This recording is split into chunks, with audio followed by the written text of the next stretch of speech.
Hello everyone, good morning, welcome to our new blog. કેમ છો બધા? આઈ હોપ બધા મજામાં જશો, એકદમ હેલ્ધી હશો. તો અત્યારે વાગવા આવ્યા છે 9 અને દૂધ નાસ્તો બાકી છે. નાસ્તામાં કશું છે નહીં, તો મેં ભાખરીનો આટો બાંધ્યો છે અને લોવા કરીને રાખ્યા છે. તો ચલો હવે તવી પણ મૂકી છે, તો ગરમ ભાખરી કરી લઈએ નાસ્તામાં. અને દૂધ પણ ગરમ કરવાનું બાકી છે, તો દૂધ પણ ગરમ કરી લઈએ. ગેસ ચાલુ કરી દઉં. તો કાલે તો સાંજે ખીચડી બનાવી હતી, એટલે નાસ્તામાં કશું છે નહીં, એટલે મેં કીધું ભાખરી બનાવી દઉં થોડી. તો ભાખરી ને અથાણું અને દૂધ એમ નાસ્તામાં ચાલી જાય.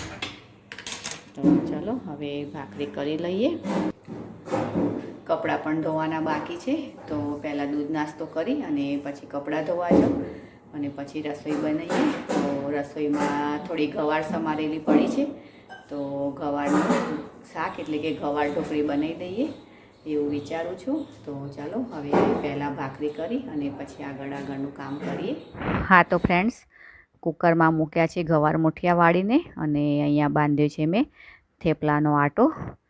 તો તવી મૂકી છે ગેસ પર, તો થેપલા કરી લઈએ અને મુઠિયા પણ વઘારી લઈએ. તો જુઓ, મુઠિયા એકદમ સરસ ચડી ગયા છે, સરસ એક રસ થઈ ગયા છે. તો આ રીતે ચડી જાય તો મુઠિયા બહુ જ મસ્ત લાગે છે. તો મેં કઢાઈમાં મૂક્યું છે તેલ. તો તેલ આવે એટલે થોડીક નાખીશું આપણી રાઈ. રાઈ તતડે એટલે આપણે નાખીશું જીરું, હિંગ, પછી નાખીશું આપણે હળદર અને મરચું. તો હવે આપણે એમાં નાખીશું થોડું પાણી અને પછી નાખીશું આપણે ગવાર મુઠિયા જે આપણે બોઇલ કર્યા છે.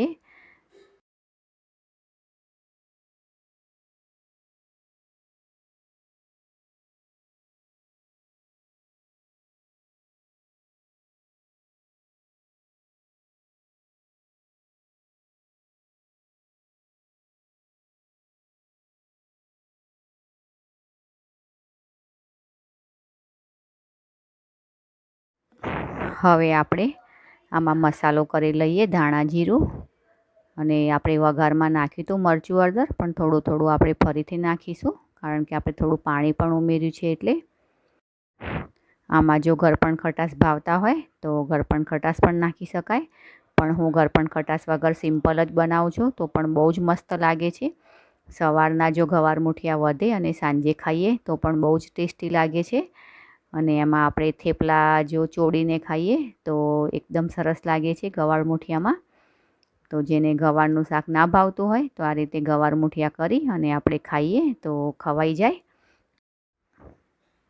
સાથે રોટલી હોય, પરાઠા હોય કે થેપલા હોય તો બહુ જ મસ્ત લાગે છે. ધાણા પણ નાખી દઈએ આપણે મુઠિયામાં. હા, તો ફ્રેન્ડ્સ, ગવાર મુઠિયા બની ગયા છે, તો વઘાર કરી લીધો. તો જુઓ, મસ્ત બની ગયા છે. જેને ગવારનું શાક ના ભાવતું હોય તો આ રીતે ગવારના મુઠિયા કરી અને પછી ખાઓ તો બહુ જ મસ્ત લાગે છે. તો મુઠિયા પણ સરસ ચડી ગયા છે. તો હવે ગેસ બંધ કરી અને ઢાંકી દઈએ. હા, તો ફ્રેન્ડ્સ, કપડાં ધોઈ અને ઉપર લઈને આવી છું. અને કાલ તો હું રાત્રે કપડાં લેવા આવી જ નથી ઉપર, એટલે કાલના કપડાં હજુ સુકાય છે. તો પહેલાં કાલના કપડાં નાખેલા છે અહીંયા, તો એ સૂકવેલા છે, એ લઈ લઉં. પછી આ કપડાં લઈને આવી છું, તો એ સૂકવી દઉં. તો પહેલાં આ કપડાં છે એ બધા લઈ લઉં.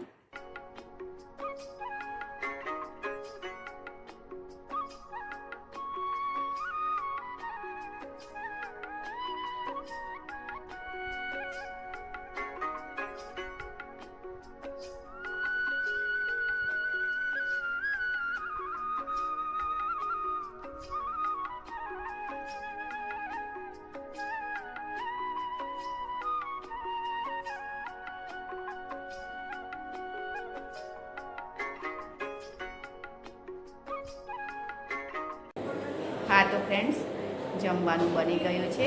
તો ઢોકળી બનાવી છે, ઢોકળીનું શાક, ગવાર ઢોકળીનું શાક અને થેપલા.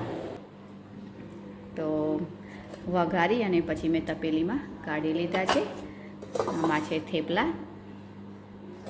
તો અહીંયા પાપડ અને ગળ્યું અથાણું અને આ ખાટું અથાણું. તો કેરીની કટકી બનાવી હતી, તો બહુ જ મસ્ત બની છે. તો હવે આટલી રહી છે.